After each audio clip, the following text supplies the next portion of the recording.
Hey everyone, this is Britton here, and welcome to the group if you're new. I know we have a lot of new members in the last few days. If you are a new member, I just wanted to really quick tell you, I do a lot of jiu-jitsu, so I've always had these marks and stuff on my face. Just so you know, like I'm not getting in fights every day. Jiu-jitsu is a contact, it's wrestling basically. Just so you know, I just saw that mark, thought I'd tell you. It's important that I establish that I am an author because today we're going to be talking about writing. Gosh, I guess it was a few months ago, I talked about one of the most important things you can teach your kid when it comes to writing is that there are no grammar rules. There are only guidelines. It's all about communication, and there are different guidelines. There are different standards. Like there's the MLA standard, and there's like the works cited standard. And so as your kid's going along and they're doing a lot of reading, a lot of times grammar will kind of catch them up, and they'll really struggle with the writing because they're going to be picking up grammar as they read. And there's all these different standards and all these different rules. And we talk about how there's British grammar and there's English grammar, and the rules are slightly different. And that always confused me because I'd read a lot of the classics. So I'd pick up the British rules, not understanding that there are not universal rules. And then I'd go, turn in an essay to my English teacher, and she'd mark me all up because she wanted the work cited, grammar rules or standards, something like that. Just American English even. And so that was a little bit different. Well, today's tip's slightly different. Today we're going to talk about a principle that I constantly talk about, and that is tracing the masters. That's how you teach your kid how to be a great writer. I think it's how I got most of my training. It wasn't like an English class. I can't remember an English class that was just phenomenal that taught me great writing. A lot of it was focused on two things. One was creative writing. That's a mistake. Creative writing is basically where they teach you that writing is about expressing yourself and finding your voice and your own tone and your own story, which is not like a bad thing. The problem is a lot of bad writing gets through, and it's like modern art. It's like that's how I express myself. And so there's no wrong answer. But it doesn't mean that you'll get published. It doesn't mean anybody will want to read anything that you had to say. It doesn't mean that it was quality. So that's not good writing. But there's a lot of that in school. Or a lot of times they think that just by writing you'll get better. And there is some truth to that. But it's way better to learn from the masters. It's like if you play chess every day, you will get better. Just by playing chess, you'll start to pick up on those underlying strategies and theories and stuff. You'll eventually start to develop them on your own, but it'll take you a lot longer. You'll do all these different openings, 1,000 different openings, 1,000 different times before you finally figure out, I should probably move these center pawns and stuff because when I do that, I win. But that takes a lot of theory and a lot of practice, and there's a science behind it. It takes forever, really. It's so much easier just to sit down with a master, a grandmaster, and he says, here's the opening you should do if you want to win. This is the best opening. We've tested it throughout the centuries, hundreds or thousands of years. We've tested this, and this is a great opening. This is a really bad opening. That's true with writing too. So I want to shy away from this idea that if you kids just write a whole bunch or they practice writing or something that they'll get better. Maybe, but they need to study the masters. And that's what we talk about a lot in here is tracing the masters or studying the masters, following in their footsteps. That's one. The second one is grammar. We've talked about that before. So much of my English in high school, even at prep school, so much of my English in writing was focused on grammar. And so you thought, man, if I could just master all these grammar rules, I'll write an amazing essay for college. It's all about the grammar. And that's what a lot of high school, even college professors are going to critique. They critique your grammar, your sentence structure, your formatting. They'll even give you extra points for turning in your work on time, as if that has something to do with good writing. And that has a deadline. That's important. That has nothing to do with your English, right? That's a character trait, being responsible, turning your stuff in on time. But I don't know why that's tied to your English grade. It should be like a character grade, a separate, character grade. Okay, so grammar is important. That's the tools. It's the fundamentals. But again, there are no grammar rules, and you can be amazing at grammar. Like these college professors, a lot of them just amazing at grammar. They're not good writers. So there is something different. And when I teach my kids about writing, your kids. I'm a professional writer, so my kids should have a leg up. Your kids probably know more about the grammars and the fundamentals and the fonts and all that stuff than my kids would. But what I'm focused on is the content, the quality. The art of good writing, and it's not just tied to grammar. So the best way to teach kids good writing because you yourself probably are not the best writer in the world. You're probably competent, but you're not the best writer in the world. And even your kid's English teacher, if you hire an English tutor, or even if they go to college and take those English classes, you're not dealing with the best writers in the world. If those guys were great writers, those English professors, just phenomenal writers, they'd probably be writing as a career. It's just true. A lot of people, if you can't do, you teach. If they could write that best-selling novel, they would do it. They'd make a ton of money. Most of them end up getting these fancy English degrees. They have tons of English studies.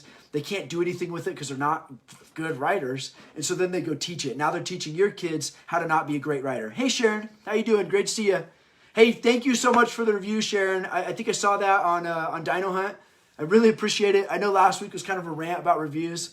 And some of you guys went and reviewed it. That's great. If you haven't, please do. Education needs some more reviews. It only has 13. And of course, Revealing School always loves reviews. So thank you again. Okay, so we're talking about English professors. So these people, like, they can improve your kids' writing in a sense, but a lot of times they'll end up becoming worse writers because they'll becoming more and more like those unsuccessful writers who are teaching them. So the best way is to go straight to the top. Go straight to the classics, the best writers in all of history. Study those guys.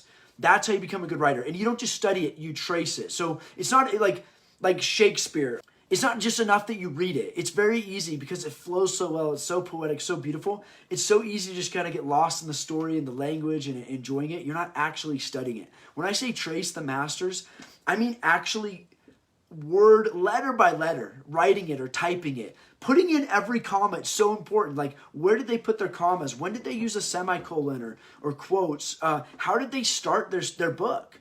So important. How does Charles Dickens, he's a great novelist, how does he start his book? He has probably one of the most famous openings in A Tale of Two Cities. Your kids don't have to guess. They can actually write it out and say, wow, these are the words, these are the letters this guy formed to open his masterpiece. How did he close his book? Again, don't just read it. It's so easy. That's passive. So much passes through us. We talked about passive and active learning when we're doing it passively. But if you actually sit down and say, wait, first there was this word, I read the sentence, and then there was this word, and he put a comma here. You actually tracing the masters in their footsteps, using the same words, the same grammar as them, you'll start to absorb it. You'll start to get, like, that is what top quality writing looks like.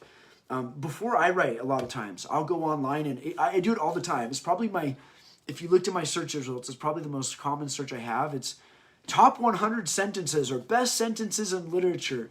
And you get some bad lists. Some of them are just woke writing. They're really progressive, so they're in the list. You're like, this is not good. But a lot of times you get these certain sentences that are just phenomenal. And I'll read those over, and I should probably practice what I preach. I should probably pull out a piece of paper and start writing them out, word by word, and really study them and get them into my brain. And then once that you absorb that, it'll start to come out in your writing. It'll start to be beautiful. And you'll get an English professor, and they'll mark your kid down because he didn't follow the grammar, the formatting. That's fine. Who cares about that stuff? He'll get a lower grade maybe in college or something. I doubt it, though, really. If he's studying the masters, he's going to pick up the grammar rules. But he'll be focused on what's important, which is quality, great communication, beautiful language, the flow. You'll really get to pick up what the masters do. This is just like in jiu-jitsu. It's the difference between kids coming in and just wrestling, and then just kind of picking up what works over time, versus the instructor saying, no, here's how you do it. I'm a master. I'm a black belt. I've been doing this for 30 years. Step 1, grab here. Step 2, grab here. You drill that and you train like the master until you are good enough that you can do whatever you want. You can break the rules. My writing style is different than Shakespeare's. I don't know if Shakespeare would be that popular today, his writing style. He'd probably adapt. So my style is different. But it doesn't mean I don't study him. It doesn't mean I didn't glean a ton of how he just manipulates words or moves them. Or I love how he makes up words, and I do that sometimes in my books now. If I need a verb that doesn't exist, I just take a noun or and just turn it into a verb and stuff, and it works as long as it communicates it and the reader understands what I'm saying. So I can break those rules now. But in the beginning, it was so important that I traced the masters, I read the masters, I copied the masters. So that's how you make a great writer. You're going to get a lot of these curriculums. We're going to come out the curriculum, and it'll be really good. It's going to be a writing curriculum with like the best sentences, the best paragraphs, some of the best short essays or whatever.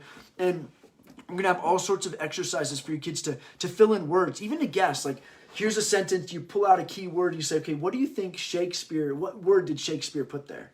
It's always good to use guys like Shakespeare or Dickens, English writers. You got to be a little careful when you do like War and Peace, which is a phenomenal book, like the best essay or the best novel ever written, but it was in Russian. And so you're getting a translation. So you're getting, probably some English professor translating it versus the master, Tolstoy in his own words. But you could take a guy like Charles Dickens, he writes English, find some of his great sentences, and that's what we're going to do in our curriculum, and then you remove a few words, and then you make your kids think, what word did he put in there? Or you make them write out those famous sentences, and they'll get so much better. So that's my tip, guys. You as a homeschooler, sometimes we think, we don't have access to like a professional English teacher, or we don't have access to, the professors, or we don't have that big textbook that they have, or I can't afford. Guys, most of the best writing is in the public domain. You can look it up online. You can very easily type in 100 greatest sentences, and boom, you have access to the masters. It's way better. I'm not saying don't use the English books and the grammar and stuff. That's good. But if you had to choose between the two, I would take the masters. I would take those top sentences, those top paragraphs, those top short stories. Read Charles Dickens. Introduce your kids to that. That's free. It's in the public domain. That would be awesome. I'll be looking out for that. Yeah, I'm working on it now. The English writing book. It's going to be great. I have so many textbooks we're almost finishing or working on. That'll probably be out in a little while. It'll probably be at least a year before I finish that one. That's what good writing is, guys. It's not a textbook. It's tracing the masters in their footsteps. If you can follow in their footsteps, you will become a master. If you can guess what word they're going to use, or how they're going to punctuate it, or stuff like that, like that's how you become great. When you look at these textbooks that are written by good English teachers, but it's mediocre writing. They're not the best-selling guys. They're not the top writers in the world. It's mediocre, and your kid will actually start to absorb that mediocre writing. And the emphasis on grammar and formatting stuff, your kid will start to pick that up and think, man, like I need to know the rules. I need to know all the formatting, or this paper's not good. And they'll think that that's the important thing. They'll think that, that's what's important, not how your audience feels about your writing. Does it inspire? Does it provoke something? Is it memorable?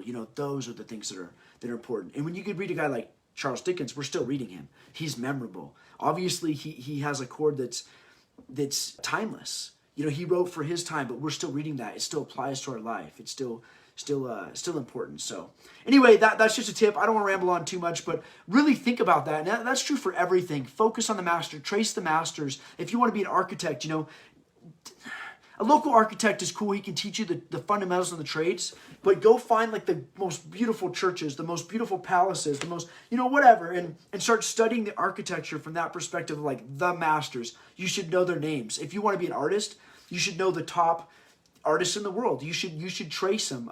We do that all the time. Like, I illustrate my books, so I'm somewhat of an artist, right? I tell my daughter that she doesn't like to trace. She likes to just draw her own thing. I'm like, you have a great artist there. Get some trace paper. I know you feel like it's cheating. Put it on top and just trace the lines. And now you're tracing the lines of a master. You know exactly how he formed them, and what lines he included, what he didn't to draw his birds. That's how you become a professional artist. Not forever. Obviously, you can't trace forever. I don't think it's even legal. You can't sell traced artwork, obviously, but. That's how you develop the skills. And then once you've developed it, once you understand what great artwork is or what great writing is, you know what it is, now you can produce your own. Now you can come up with your own style. Now you can practice creative writing, which is where you have your own voice, your own tone, and you know what you're doing. You're competent. So trace the masters. Okay, guys, I don't want to ramble anymore. I'm done. That was your tip for the day. Hopefully it's a little bit shorter. Thanks again for the reviews. I just want to say that one more time. I'm still rambling. And Character's So Close. It should be out in a month. It's going to be phenomenal. It'll be better than Education, in my opinion, and it'll be better than Revealing School. And those, in my opinion, were phenomenal books. And if you want to know more about writing tips, watch the video on grammar. I probably did a better job. I kind of wing these videos because I'm a perfectionist, and if I really like perfected it, I would be doing this all day. So I just sit down, give myself 5 minutes to write it out, talk extemporaneous. But read the grammar one or watch the grammar video below. And then I think I did another one on poetry, the importance of poetry and writing communication. And I talked about how it's not just about feelings, or it's not just interesting, but it actually makes you a wordsmith. So that's another tip for writing. So thank you guys so much. Happy to see all the new members, and we'll talk to you next Wednesday.